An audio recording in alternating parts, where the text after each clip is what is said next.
있습니다. 하나님의 말씀은 마태복음 12장 34절부터 37절까지 되겠습니다.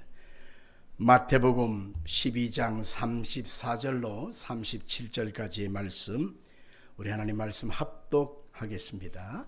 독사의 자식들아, 너희는 악하니 어떻게 선한 말을 할 수 있느냐? 이는 마음에 가득한 것을 입으로 말함이라. 선한 사람은 그 쌓은 선에서 선한 것을 내고, 악한 사람은 그 쌓은 악에서 악한 것을 내느니라. 내가 너희에게 이르노니 사람이 무슨 무익한 말을 하든지 심판날에 이에 대하여 신문을 받으리니 내 말로 의롭다함을 받고 내 말로 정죄함을 받으리라. 아멘. 예수님에게서 해답을 찾아보십시다. 24번째입니다. 내 말로 의롭다함을 받고 라는 제목으로 말씀을 증거하겠습니다. 우리는 어릴 적부터 들었던 속담이 있습니다. 말이 씨가 된다란 말입니다. 말 한마디에 얼마를 갚아요? 오케이. 낮에는 누가 들어요? 새가 듣지요. 밤에는요, 쥐가 듣는다.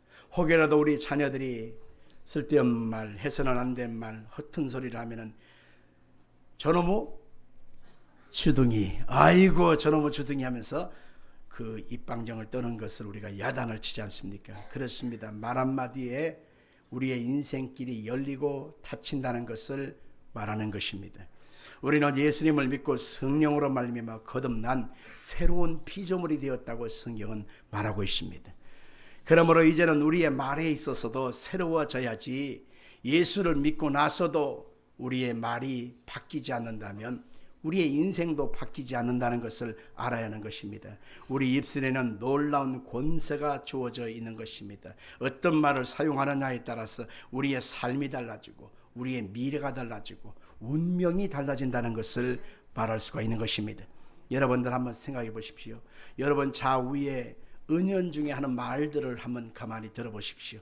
말할 때마다 입을 벌려서 부정적이고 탄식하고 신세 한탄하고 내 팔자야 내 신세야, 누구 때문에 내 인생이 이렇게 됐어, 늘 그렇게 자기 한탄하는 사람을 한번 자세히 살펴보시길 바랍니다. 반면에 아유 나는 너무 행복해, 너무 좋아, 나는 소망이 있어, 희망이 있어, 한번 해볼 거야, 다시 한번 나아질 거야, 더 좋아질 거야, 마음속에 희망을 가지고 말하는 사람들이 과연 어떻게 되어져 가는가를 살펴보시길 바랍니다.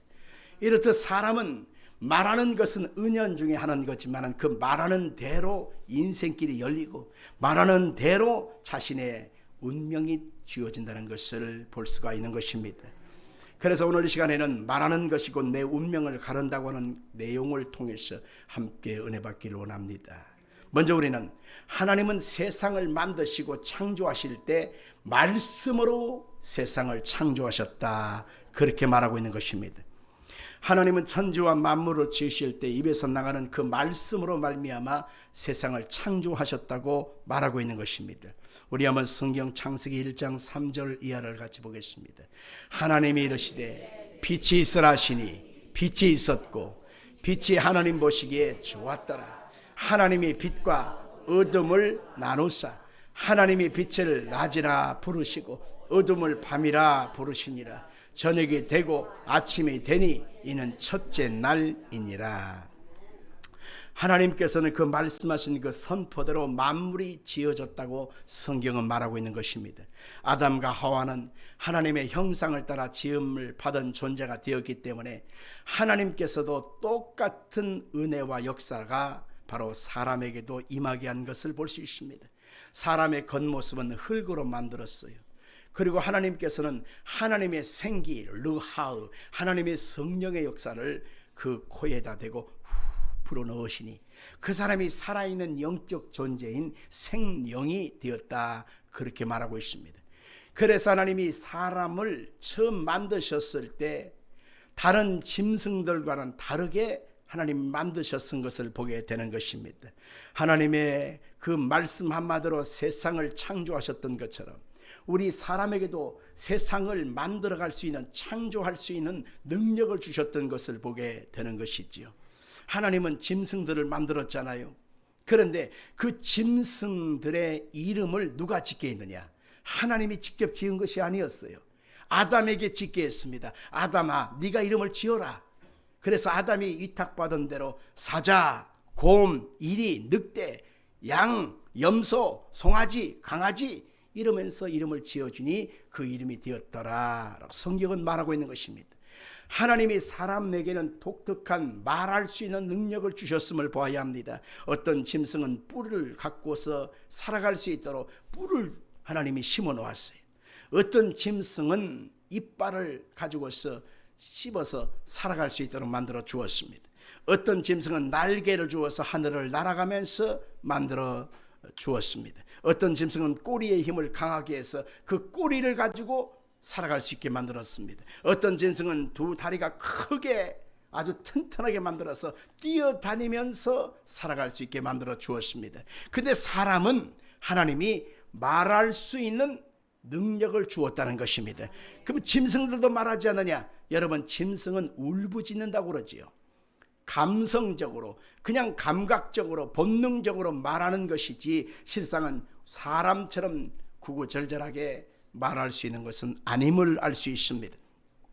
그래서 이 사람은 하나님과 대화하고 영적인 권세를 부여받는 권세를 가지고 세상과 만물을 통치하면서 정복하면서 살아갈 수 있도록 하나님 만들어 주신 것입니다. 그런데 아담과 하와가 하나님 앞에 이 모든 권세를 상실하는 사건이 나오는데 그게 바로 선악과를 따먹은 사건인 것입니다. 성경에 하나님이 선악과를 만들어 놓으신 것을 이렇게 말합니다. 창세기 2장 17절을 같이 보겠습니다. 선악을 알게 하는 나무의 열매는 먹지 말라. 네가 먹는 날에는 반드시 죽으리라 하시니라. 하나님은 선악과를 괜히 만들어 놓았어. 안 먹었으면 되잖아. 만들어 놨으니까 먹었지. 이렇게 하면서 하나님을 탓을 하고 있지만은 하나님은 선악과 가시를 거기에 두신 것은 바로 뭐냐면 너는 피조물이야.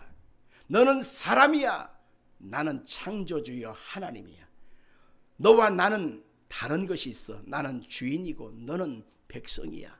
이것을 알려주시는 하나님의 선을 그어 놓으신 것이 바로 선악과인 것입니다. 먹지 마라. 먹는 날에는 네가 죽어. 그렇게 말씀해 주셨건만 사탄이가 미혹하는 소리를 듣고 그것을 따먹게 되는데, 따먹어라. 먹으면 네가 하나님처럼 눈이 밝아져서 선악을 알게 되고 지혜롭게 되고, 그리고 네가 하나님이 될 수 있다고 유혹하는 그 말에 넘어가서 결국 따먹게 되는 순간에 하나님의 영적 권위와 권능을 다 잃어버리고 상실하고 타락하고 말았다는 것을 보게 되는 것입니다. 그래서 좋은 것은 다 잃어버리고 그들이 에덴 동산에서 쫓겨나고 그들의 삶에는 병들고 그들의 삶에 저주가 임하고 사망의 고통이 다가온 것입니다. 내일 일에 대한 두려움과 염려와 불안이 오는 것입니다. 무엇을 먹을까 마실까 입을까 늘 걱정스럽습니다. 추위와 더위가 다가오니까 그들의 삶은 늘 불안하고 초조합니다. 그러니 입술의 고백이 늘 두려움 속에서 입술의 고백은 부정적인 고백만 하게 됩니다. 어떡하나 어떡하나, 아이고 내 신세야, 아이고 내 팔자야, 아이고 왜 저런 인간을 만나서 내가 이렇게 살았는가 하면서 우리의 고백은 늘 한탄스러운 고백만 하고 살아가지 않습니까? 여러분들 보통 남녀가 만나서 사랑의 관계가 계속되어지면 I love you, 사랑해 사랑해 사랑해 사랑해 사랑해 하다 보니까 둘이 결혼해서 같이 살잖아요. 그런데 희한한 것은 그 사랑의 감정이 100% 항상 유지되는 것이 아니라 어느 날 굴곡이 생기게 되어지고 항상 그 사랑의 감정에 가시가 돋아날 때가 있지 않습니까? 그러면 님이라고 하는 글자에 점 하나만 찍으면 남이 된다고 하는 말이 있는 것처럼 그 순간에 사랑해 사랑해가 아니라 미워해 미워해 미워해가 되어지고, 그 다음에 써서는 안 될 단어인 위엔수야, 이놈의 왼수야 이런 단어를 쓰게 되어지고 중내 산내 하면서 인생 자체가 고달파지지 않겠습니까? 부모 자식 간이 고달파지고 형제와 형제가 고달파지고 인생살이 자체가 삶이 끊임없는 가시와 엉겅퀴 속에서 살아갈 수밖에 없는 그런 관계가 되고 만 것입니다. 이 모든 것은 하나님과의 관계가 끊어졌기 때문이고, 하나님 주신 권세가 끊어지니까 입술의 고백도 말하는 것도 타락할 수밖에 없게 되었다라고 하는 것입니다. 살릴 수 있는 길이 무엇일까요?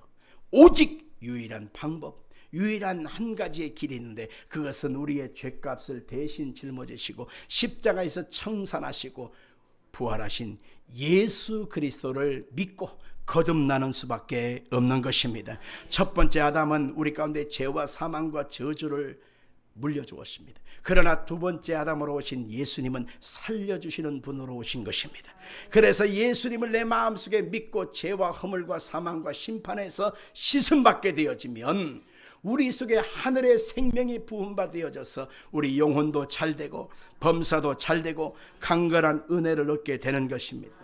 그래서 성경은 말하고 있습니다. 에베소 2장 1절에 보니까 우리는 죄와 허물과 사망에서 살림을 받아야 된다라고 말하고 있습니다. 읽어볼까요?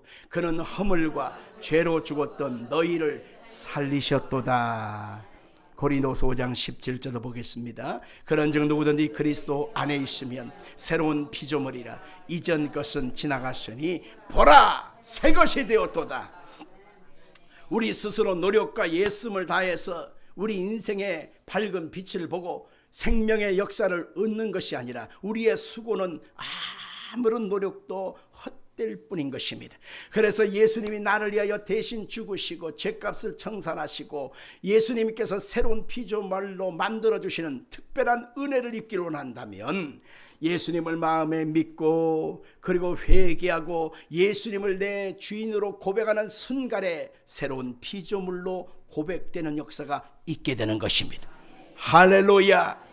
예수 그리스도가 내 안에 들어오고 내 속에 예수의 생명이 부음받아지고 하나님의 성령님이 내 마음속에 오셔야만 내 영혼 속에 소망을 꿈을 꾸고 밝은 날을 바라보고 아름다운 말을 말할 수 있게 되는 것입니다. 그래서 성경 마태복음 12장 34절 본문에 보면 우리의 마음속에 예수를 믿지 아니하면 그대로 살 수밖에 없다는 것입니다. 예수를 믿어야만 변화된 말을 할 수 있다고 말하고 있습니다. 시작. 독사의 자식들아 너희는 악하니 어떻게 선한 말을 할 수 있느냐. 이는 마음에 가득한 것을 입으로 말함이라. 선한 사람은 그 쌓은 선에서 선한 것을 내고 악한 사람은 그 쌓은 악에서 악한 것을 내느니라. 내가 너희에게 이르노니 사람이 무슨 무익한 말을 하든지 심판날에 이에 대하여 신문을 받으리니 네 말로 의롭다함을 받고 내 말로 정죄함을 받으리라. 아멘. 예수 그리스도를 믿어서 하나님 앞에 우리가 깨닫는 것은 뭐냐면 우리가 말하는 것이 허공 중에 사라지고 없어진다고 생각하는데 아닙니다. 우리가 말하는 것이 없어지는 것이 아니라 다 기록되고 있다는 것입니다. 그래서 오늘 성경에 보니까 내가 그 말하는 것이 심판날에 이에 대해서 신문을 받을 것이라는 것입니다. 누군가의 가슴 속에 그 말이 심겨져 있습니다. 누군가의 기억 속에 그 말이 기억되고 있습니다. 하나님이 다 알고 계시고 듣고 계시는 것입니다. 그리고 그 말이 어느 순간에 때가 되면 자라서 그대로 내게 돌아오는 것입니다.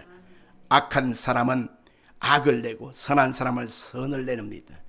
구원받을 사람은 구원의 의의를 말하고 예수 그리스도 안에서 변화받은 사람은 변화받은 은총을 찬양합니다. 그러나 예수 믿지 않고 거듭나지 아니한 사람은 멸망받은 사람은 늘 심판과 저주와 사망을 노래하다가 영원한 지옥불에 던져지는 것을 우리가 알아야 하는 것입니다. 셋째로 우리가 할 것은 우리는 이제는 새로운 언어를 사용해야 한다는 것입니다. 육체의 언어가 영적인 새로운 언어로 바꿔져야 합니다. 절망의 언어가 희망의 말로 바꿔져야 합니다. 질병의 언어가 치료의 언어로 바꿔져야 합니다. 저주의 언어가 축복의 언어로 바꿔져야 합니다. 절망을 말하는 사람이 자꾸 희망을 말하고 소망을 말할 때 그 소망의 인생길이 그에게 열리게 되는 것입니다. 성경은 영적 차원의 삶을 우리 가운데 가르쳐주게 하여 니고데모를 통해서 하신 말씀을 알려주고 있습니다. 예수님이 니고데모라고 하는 유대인의 큰 스승을 만나게 되어져요. 그때 그 니고데모에게 예수님이 하신 말씀은 사람이 물과 성령으로 거듭나지 아니하면 하나님 나라에 들어갈 수 없다는 것입니다. 요한복음 3장 4절 이하입니다. 니고데모가 이르되 사람이 늙으면 어떻게 날 수 있사옵나이까. 두 번째 모태에 들어갔다가 날 진실로 내게 이르노니 물과 성령으로 나지 아니하면 하나님 나라에 들어갈 수 없느니라. 육으로 난 것은 육이요 성령으로 난 것은 영이니 내가 내게 거듭나야 하겠다 하는 말을 놀랍게 여기지 말라. 거듭나야 한다는 것입니다. 그래서 예수 그리스도 안에서 거듭난 자의 언어를 말할 때 창조 역사가 나타난다는 것입니다. 자, 여러분들 한번 생각해 보십시다. 1차원적인 삶을 사는 것은 뭐냐면 점을 찍는 것입니다. 2차원은 뭐냐면 점과 점을 선을 잇는 것입니다. 선을 잇는 거예요. 3차원은 뭐냐? 점과 점을 계속 이어나가는 것입니다. 그것을 입체라고 하는 것입니다. 그래서 1차원적인 것은 볼 수도 있고 만질 수도 있고 2차원적, 3차원적인 것도 볼 수도 있고 만질 수도 있습니다. 그런데 4차원적인 것은 바로 뭐냐? 영적인 것이다. 믿음의 세상이다. 이렇게 말하는 것입니다. 4차원적인 영적인 것, 믿음의 세상은 보여요? 안 보여요? 안 보입니다. 그러나 안 보인다고 해서 없는 것이 아니라 4차원적인 것이 안 보인다고 해서 있는 것입니다. 뭐냐? 우리가 말하는 것이 보입니까? 안 보이잖아요. 그러나 말하는 것이 지금 여러분 속에 지금 들려져서 기억으로 남아있지 않습니까? 안 보인다고 해서 하늘나라가 안 보입니까? 하늘나라가 지금 보이잖아요. 우주가 보이지 않습니까? 있지 않습니까? 공기가 눈에 안 보이지만 존재하는 것처럼 우리가 말하는 것도 4차원에 속한 세상입니다. 안 보여요. 그러나 말하는 것은 그 말하는 것이 어느 순간에 어느 지점에 가서 어느 상황을 이루어가고 어떤 역사를 이루어간다는 것을 우리가 알아야 하는 것입니다. 아멘 할까요? 제가 알고 있는 어떤 분이 셋째 아이를 어떻게 하다가 임신을 했어요. 이 아이를 임신하는 상황이 좋지 않은 상황입니다. 부부간에 좋지 않은, 솔직히 말하면 갈라서려고 하는 상황인데 갑자기 셋째가 태어나니까 어쩔 수 없는 상황이 된 거예요. 그래서 이제 배가 불러오는데 그때 너무 경제적으로 힘든 거예요. 그때 당시에 아기 그 뭐라고 그랬죠? 아기를 사산시키는 수술을 뭐라고 그랬죠? 중절 수술을 하는데 4,000원이 있어야 되는데 4,000원 돈이 없어가지고 아기를 낳을 수밖에 없게 된 거예요. 그러니까 이 아이가 태어나면서 미운 짓을 할 때마다 안 예쁜 짓을 할 때마다 내가 4,000원이 없어서 너 못 뛰었다. 4,000원짜리가 없어갖고 너 못 뛰었다. 이 말을 계속해서 어린아이가 알아듣지도 못하고 있는 어린아이가 있는 존재에서 계속 얘기를 하는 거예요. 어느 날 이 아이가 사춘기가 돼서 그게 뭔지를 깨닫게 됐습니다. 아, 나는 4,000원이 없어서 억지로 세상에 태어난 존재구나. 이것을 깨닫는 순간에 엄마에 대한 어마어마한 반격이 시작되고 엄마의 마음에 어마어마한 충격과 고통을 주는 괴로운 짓을 하게 되는 것을 알고 있습니다. 우리는 은연중에 말하는 것이 나는 말아놓고 나는 뒤끝은 없어 이런 쓸데없는 엉뚱한 짓을 하지 말고 말할 때에 바로 이것이 엄청난 파급이 이루어졌어 엄청난 상황으로 펼쳐진다고 하는 사실을 꼭 기억해야 하는 것입니다. 좋은 것은 좋은 방향으로 열리고 나쁜 것은 나쁜 방향으로 열린다고 하는 사실을 보면서 나 자신의 그 말 한마디가 결국 내 운명을 만들어가고 누군가의 운명을 만들어간다고 하는 사실을 꼭 기억해야 하는 것입니다. 요한복음 14장 26절에 보니까 성령께서는 이것을 깨닫게 하신다고 말하고 있습니다. 시작. 보혜사 곧 아버지께서 내 이름으로 보내실 성령 그가 너희에게 모든 것을 가르치시고 내가 너에게 말한 것을 생각나게 하리라. 내가 말할 말을 바로 말할 수 있도록 생각나게 하고 가르치시는 분이 성령의 역사인데 그 성령의 역사가 나타나려면 우리 속에 하나님의 그 말씀으로 가득 채워야 하는 것입니다. 하나님의 그 말씀의 재료가 올라와야 그것이 거름돼서 올라와야 그 진액의 열매를 맺는 것인데 우리 속에 하나님의 말씀이 전혀 없어요. 그러다 보니까 이 속에 쓴 뿌리 된 이 악한 독약의 그 쓴뿌리가 자꾸 올라와서 입술을 통해서 말해지는데 결국 인생이 바뀔 턱이 없는 것입니다. 그래서 우리의 마음속, 심령 속, 우리의 모든 DNA 속에 하나님의 그 말씀으로 자꾸 채워야 돼요. 영혼이 잘되는 역사, 범사가 잘되는 역사, 강건한 역사에 그 하나님의 살리는 말씀으로 내 영혼에 채울 때에 내 영혼의 소망이 생기게 되는 것입니다. 미국의 위대한 복음 전도자인 D.L. 무디가 있습니다. 이분이 이렇게 말을 했습니다. 성경은 정보를 위한 책이 아니다, 변화를 위한 책이다, 이런 말을 했습니다. 성경의 말씀은 세상에 우리가 처세술을 가리키는 것이 아니라 변화를 시킨다는 것입니다. 사람의 인생을 바꿀 수 있는 것입니다. 하나님의 그 말씀이 인생이 달라지게끔 만드는 것이 성경의 말씀인 것입니다. 그래서 우울하고 불안하고 초조하고 걱정스럽고 탄식스러울 때 우리는 하나님의 말씀을 자꾸 마음에 새기고 그 말씀을 자꾸 우리가 기억나게 해야 되고 그 말씀의 능력을 통해서 우리가 고백되어지게끔 우리의 인생, 우리의 삶의 패턴을 바꿔야만 하는 것입니다. 두렵고 불안할 때 우리는 말씀을 읽거나 말씀을 들어야 합니다. 주의 종들이 선포하는 그 말씀을 들으려고 예배에 참석해야 하는 것입니다.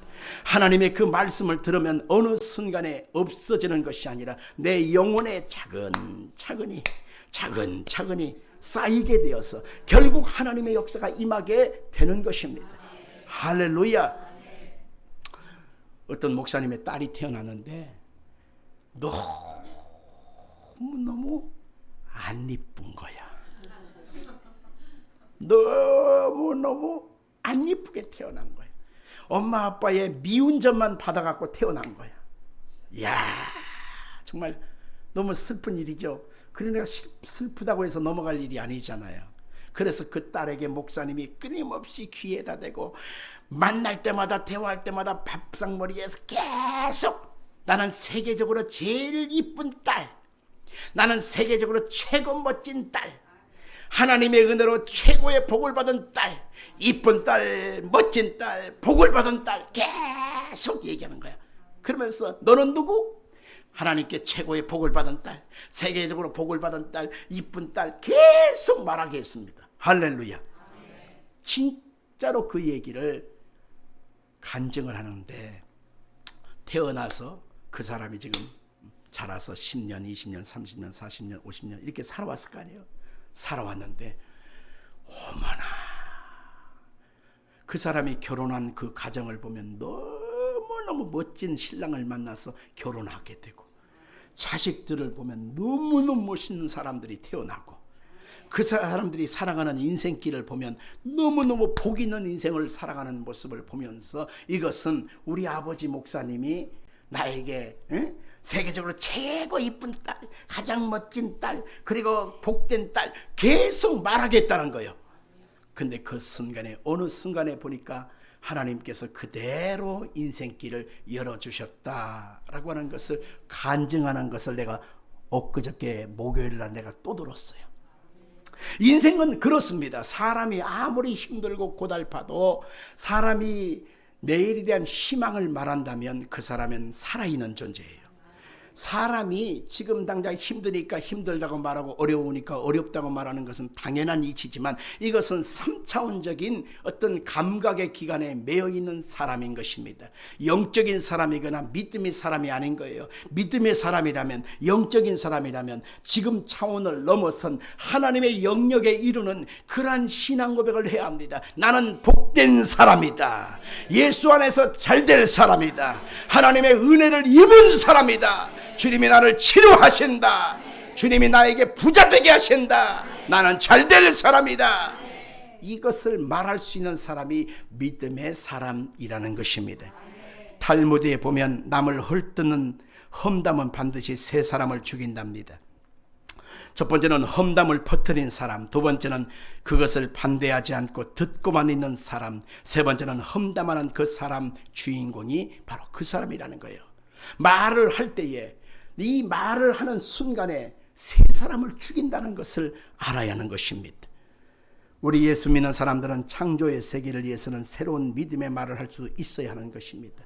잠언서 20장 15절 같이 읽겠습니다. 세상에는 금도 있고 진주도 많거니와 지혜로운 입술이 더욱 귀한 보배니라. 금도 귀합니다. 진주도 귀합니다. 그러나 더욱 귀한 것은 지혜로운 입술이 더욱 귀한 보배다. 그렇게 말하고 있습니다. 할렐루야. 하나님이 가장 귀하게 여기시는 입술의 열매, 여러분의 것이 되기를 주의 이름으로 축원합니다. 하나님이 만드신 피조물 중에 사람만이 유일하게 아름답게 표현할 수 있는 말하는 존재인 것입니다. 우리는 짐승이 아니에요. 그래서 우리는 이 말하는 것을 가장 신중하고 복되게 사용할 수 있어야만 하는 것입니다. 할렐루야. 하나님의 자녀이기 때문에 입술에 많은 권세를 가지고 있습니다. 우리가 군대에 가면은 군대의 연병장에 수백 명을 병사들을 앞에 세워놓고 차렷! 부대 열중 샷! 시킵니다. 그러면 그 말 한마디에 탁 따라합니다. 우양 앞으로, 자양 앞으로, 응? 자꾸 이 애들한테 제식 훈련을 시키는 것입니다. 그러면 그대로 따라갑니다. 싫지만 귀찮지만 그 말에 순종합니다. 왜 그럴까요? 그 말을 하는 사람의 신분이 명령하기 때문에 그런 것입니다. 부대장이 명령하기 때문입니다. 상관이 명령하기 때문에 따라가는 것입니다. 명령을 거부하면 명령 불복종에 해당합니다. 마찬가지입니다. 하나님의 백성들이 예수 안에서의 권세가 내 입술에 고백되어 있다면 그 고백의 말을 복되게 해야만 하는 것입니다. 성경에 보니까 말의 권세를 분명히 활용한 사람이 있지요. 그 사람이 누굴까요? 백부장이었습니다. 로마의 백부장은 100명의 군대가 있는 지휘관이 있지요. 아주 높은 사람이에요. 근데 그 사람이 예수님께 왔습니다. 그리고 자기의 하인의 중풍병을 고쳐달라고 말합니다. 자기의 부모님을 얘기하는 것도 아니고 자기의 마누라를 얘기하는 것도 아니고 형제를 위해서 온 것도 아닙니다. 예수님 앞에 무엇을 구하냐? 내 하인이 중풍병으로 고통하고 있습니다. 주님 고쳐주소서. 그러니까 그 겸손함과 사랑의 마음을 아시고 그래 내가 가서 고쳐주리라 그랬어요. 그자 이 사람이 이렇게 말합니다. 예수님 잠깐만요. 왜? 예수님 나에게도 군사가 있습니다. 이대로 가라 하면 갑니다. 오라 하면 옵니다. 이것 하라 합니다. 명령 한마디에 다 복종하는데 예수님께서 굳이 우리 집에 오실 이유가 어디 있나요? 말 한마디만 하사이다. 그러면 병이 나을 것입니다. 그러자 예수님께서 기가 막힌 이 말 한마디에 그냥 먼저 가신 거예요. 와, 이스라엘 중에서 이만한 사람 내가 만나본 적이 없다. 그런데 로마 사람인 네가 이 말을 한다는 것이 대단하구나. 그래 네 믿음대로 네 하인의 중풍병에서 놓여 건강할지어다 하시니 그 즉시에 이 하인이 고침을 받았다라고 말하고 있는 것입니다. 마태복음 6, 8장 8절로 9절을 볼까요? 시작. 백부장이 들어오심을 나는 감당하지 못하겠사오니 다만 말씀으로만 하옵소서. 그러면 내 하인이 낫게 쌈나이다. 나도 남의 수하 있는 사람이요 내 아래도 군사가 있으니 이대로 가라 하면 가고 저대로 오라 하면 오고 내 종대로 이것을 하라 하면 하나이다. 멋지지 않습니까? 주님의 그 역사가 나타나는 것은 어디로 나타나느냐? 말 한마디의 고백을 통해서 이루어진다는 것을 우리가 알 수가 있는 것입니다. 그래서 하나님께서는 우리가 말하는 것을 유심히 귀를 기울이고 듣고 계신다는 것입니다. 따라합시다. 하나님은 내가 말하는 소리를 유심히 귀를 듣고 계신다. 아멘. 유심히 듣고 있다는 거예요. 시편 94편 9절, 민수기 14장 28절 같이 읽겠습니다. 시작. 귀를 지으시니가 듣지 아니하시랴. 눈을 만드시니가 보지 아니하시랴. 그들에게 이르기를 여호와의 말씀에 내 삶을 두고 맹세하노라. 너희 말이 내 귀에 들린 대로 내가 너희에게 행하리니. 여러분들, 우리가 지금 현재 이 모습으로 살아가는 것은 바로 무엇이냐? 어저께 내가 말한 것의 결과인 것입니다. 여러분, 내일이 아름답기를 원하시면 아멘 하십시오. 더 좋아지기를 원하시면 아멘 하십시오. 행복하기를 원하시면 아멘 하십시오. 그러면 오늘 여러분들이 무엇을 말해야 될지를 딱 알 수 있는 것입니다. 행복을 원하는 사람은 행복을 지금 말해야 합니다. 부자 되기를 원하는 사람은 부자 될 것을 말하십시오. 질병에서 고침받기를 원하시면 고침받았다고 말하십시오. 아멘 하십시다. 야고보서 3장은 말이 얼마나 큰 영향력을 미치고 있는지를 우리 가운데 알려주고 있습니다. 큰 배가 있는데 그 배를 무엇으로 움직이느냐? 작은 키로서 움직이지 않느냐라고 말하고 있습니다. 읽어볼까요? 또 배를 보라. 그렇게 크고 광풍에 밀려가는 것들을 지극히 작은 키로서 사공의 뜻대로 운행하나니 이와 같이 혀도 작은 지체로 돼 큰 것을 자랑하도다. 아멘. 큰 배를 작은 핸들 키로서 움직여 가듯이 우리의 사람의 몸도 사람의 인생도 말 한마디에 천냥빚을 갚듯 말 한마디에 사람이 기분이 좋고 나쁘고가 결정되는 것처럼 말 한마디가 내 인생을 바꾼다고 하는 사실을 여러분 꼭 기억하길 바랍니다. 잠언서 18장 21절에는 살고 죽는 것이 이 말 한마디에 결정난다는 것입니다. 읽어볼까요? 죽고 사는 것이 혀의 힘에 달렸나니 혀를 쓰기 좋아하는 자는 혀의 열매를 먹으리라. 아멘. 부정적이고 파괴적인 말을 하면 부정적이고 파괴적인 인생의 결과를 얻습니다. 긍정적으로 믿음의 말을 하고 희망을 말하면 그 희망의 현실이 내게 이루어진다고 하는 사실을 여러분 받아들이기를 주 이름으로 축복합니다. 성경에 보면 예수님의 12제자 중에 말이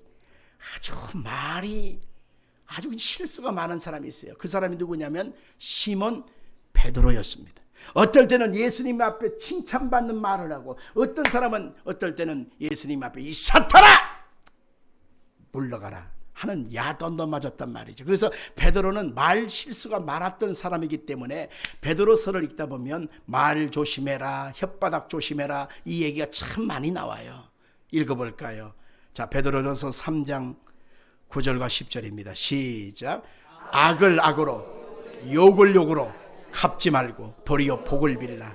이를 위하여 너희가 부르심을 받았으니 이는 복을 이어받게 하려 하심이라. 그러므로 생명을 사랑하고 좋은 날 보기를 원하는 자는 혀를 금하여 악한 말을 그치고 그 입술로 거짓을 말하지 말고. 아멘. 여기 10절 보세요. 좋은 날 보기를 원하는 자는 뭘 금하라? 다시 묻습니다. 좋은 날 보기를 원하면 무엇을 금하라?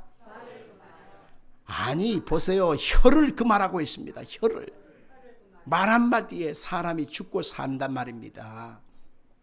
또한 성경 베드로전서 2장 1절 봅니다. 그러므로 모든 악독과 모든 기만과 외식과 시기와 모든 비방하는 말을 버리고. 베드로전서 4장 11절 시작. 만일 누가 말하려면 하나님의 말씀을 말하는 것 같이 하고 누가 봉사하려면 하나님이 공급하시는 힘으로 하는 것 같이 하라.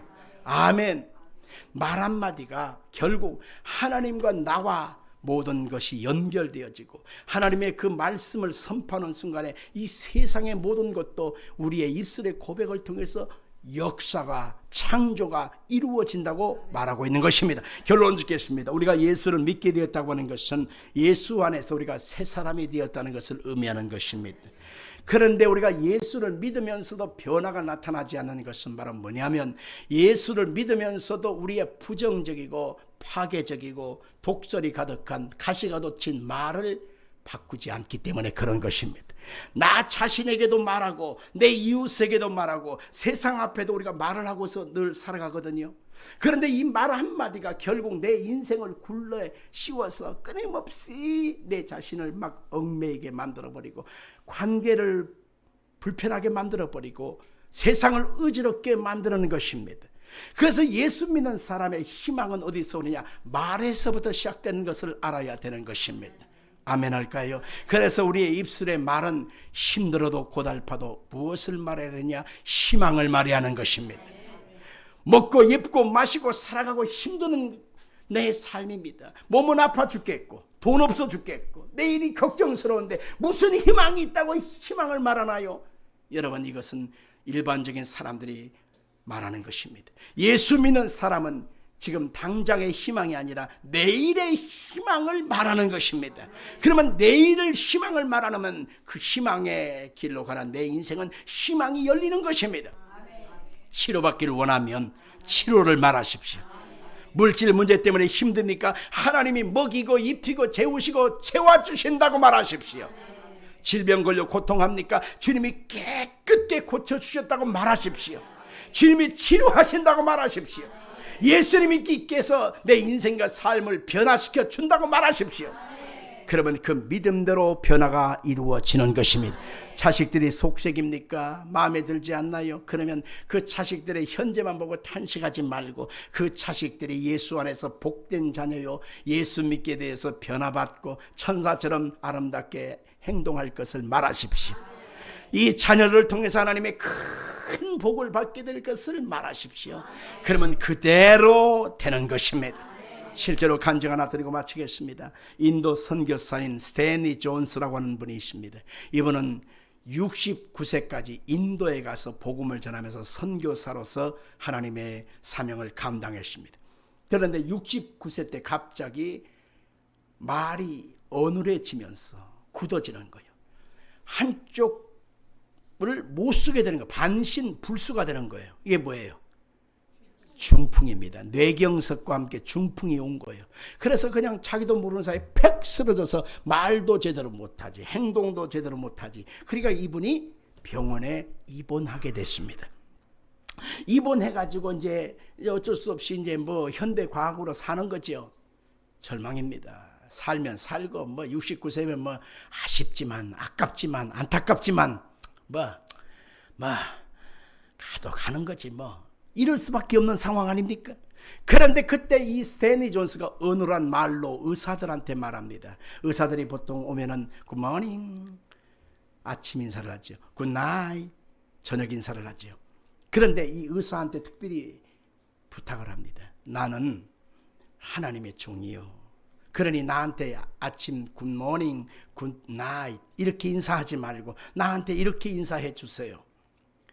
스탠리 존스요, 예수 그리스도 이름으로 명하노니 일어나 걸어라! 아멘. 나한테 그렇게 인사를 해달라는 것입니다. 우아합니다. 도대체 무슨 근거로 자신 있게 저렇게 외치나 도대체 이해가 되지 않았고 옳도당도 않는 그 부탁을 들었습니다. 근데 스탠리 존스가 아주 부탁을 하니까 의사 선생님들이 만날 때마다 스탠리 존스여, 예수 그리스도 이름으로 명하노니 일어나 걸어라!